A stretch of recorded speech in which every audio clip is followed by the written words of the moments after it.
अमृतसर, जहाँ पर है सिखों का आध्यात्मिक और सांस्कृतिक केंद्र, पवित्र गुरुद्वारा श्री हरमिंदर साहिब।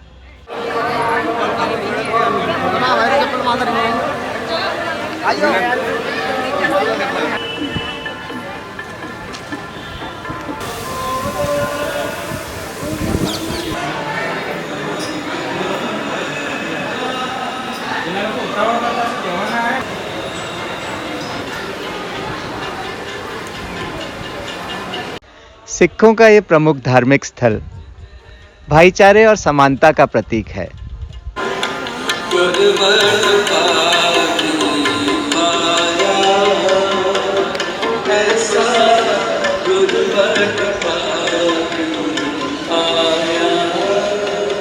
सिख धर्म से जुड़ा हुआ हर इंसान, चाहे वो देश में हो विदेश में हो, ये चाहता है कि मैं जब भी जाऊं अमृतसर, पवित्र श्री हरमिंदर साहब में दर्शन स्नान करके आऊं।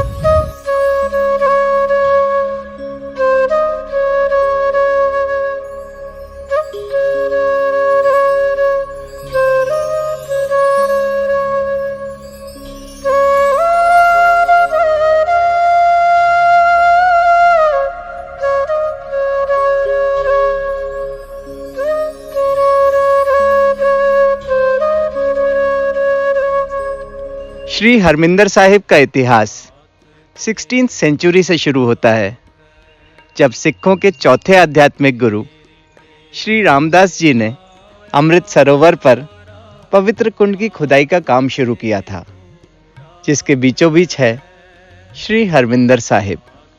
और इसी सरोवर के नाम पर इस शहर का नाम पड़ा अमृतसर।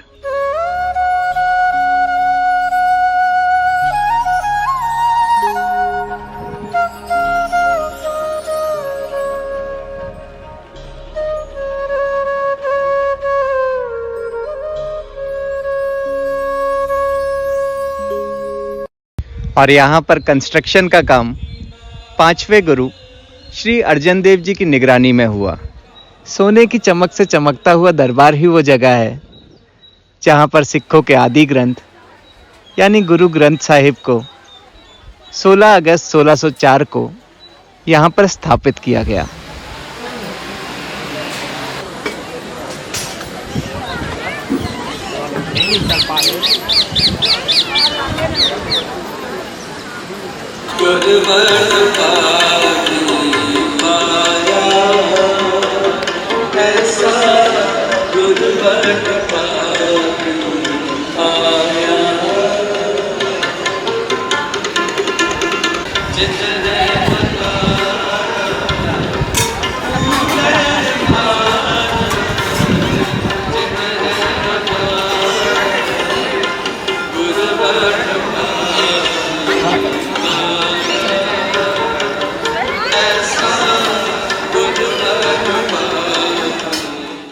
उत्तर दक्षिण पूरब और पश्चिम चारों ओर से खुलते हुए यहाँ के द्वार ये दर्शाते हैं कि जीवन के पहलू से जुड़े हर इंसान का यहाँ पर स्वागत है।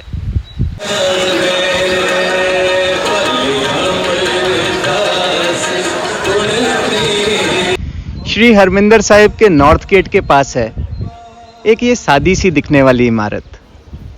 ये इमारत है गुरु रामदास लंगर हॉल और ये है दुनिया की सबसे बड़ी फ्री कम्युनिटी किचन, जहाँ पर रोज़ाना 1 लाख से भी ज़्यादा लोग लंगर चखते हैं। और वीकेंड्स पर यह गिनती डबल हो जाती है, और फिर बैसाखी या कोई और त्यौहार आ जाए तब ये गिनती कई गुना बढ़ जाती है। और आंकड़े बताते हैं कि यहाँ पर एक साल में 4 करोड़ से भी ज़्यादा लोग लंगर चखते हैं, मतलब किसी देश की आबादी से भी बहुत ज़्यादा।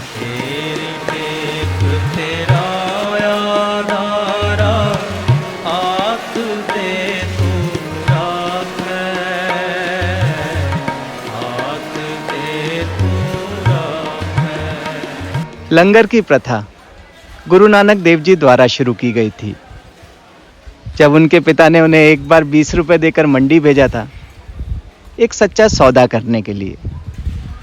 तब गुरु नानक देव जी ने उस 20 रुपए की रसीद कटवाकर कुछ भूखे साधुओं को खाना खिलाया था और ये संदेश दिया था कि भूखे को खाना खिलाने से बढ़कर कोई सेवा नहीं हो सकती, कोई सच्चा सौदा नहीं हो सकता। जिस जन ऊपर तेरी कृपा,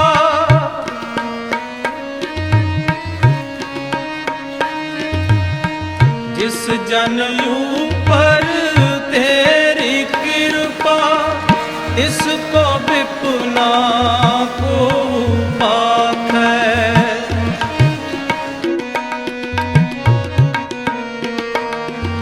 इमारत के दाईं तरफ में एक और छोटी बिल्डिंग है जिनके अंदर 3 मैकेनाइज्ड रोटी मेकर्स लगे हुए हैं, जो यहाँ पर रोटी बनाने वाले वॉलंटियर्स का काम थोड़ा सा आसान कर देते हैं।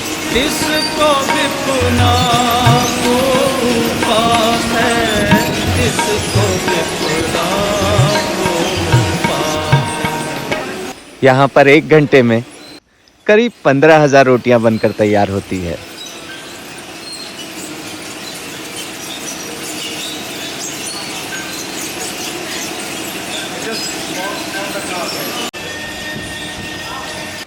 किचन और हॉल के पैरेलल है रोटियां बनाने वाले विशाल सेक्शंस, जहां पर एक साथ में कई सौ वॉलंटियर्स बैठकर रोटियां बना रहे होते हैं और अपनी सेवा दे रहे होते हैं। यहाँ पर हजारों सेवादार रोजाना 2 लाख से ज़्यादा रोटियां बेलते हैं। पहले सेवादार 2 बड़े सेक्शंस में रोटियां बेलते हैं, फिर बड़े बड़े तवों के ऊपर इन रोटियों को सेका जाता है और फिर फाइनली इन रोटियों के ऊपर बहुत से सेवादार घी चुपड़ते हैं।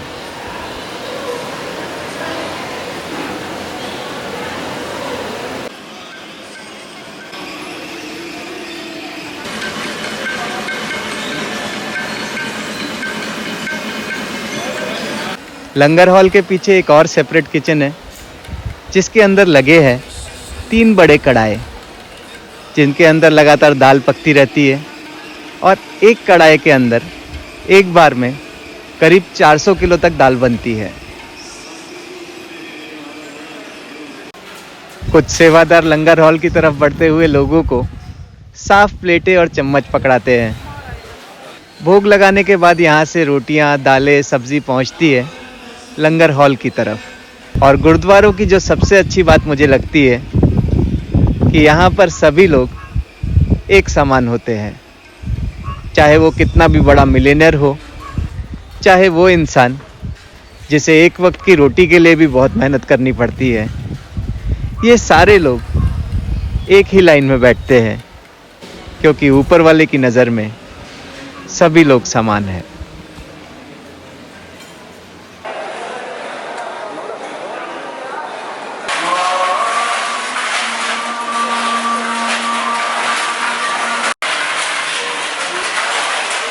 इतना बड़ा प्रबंध बिना रुके कैसे वर्क कर रहा है, हैरानी की बात है। पर जहाँ पर कुछ भी देने की भावना हो, किसी के लिए कुछ करने की भावना हो, सेवा की भावना हो, वहाँ पर सब कुछ संभव हो जाता है। करीब 450 फुल टाइम सेवादार यहाँ पर अपनी सेवा देते हैं।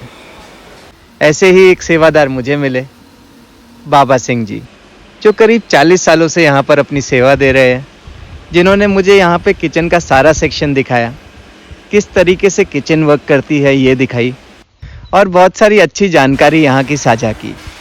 जो सूखा प्रसादा वाज जाता है, संगत के प्रसादा वाज जाता है ताज़ा, उसको मुड़ के डंगरों के लिए भेज देते हैं। डंगरों के लिए मतलब वांड जो गाय डंगर को वांड मिलता है। अच्छा, ये सब सारा सूखा प्रसादा जो वाज जाता वो सब गायों पे जाता है। ओह, गौशाला में।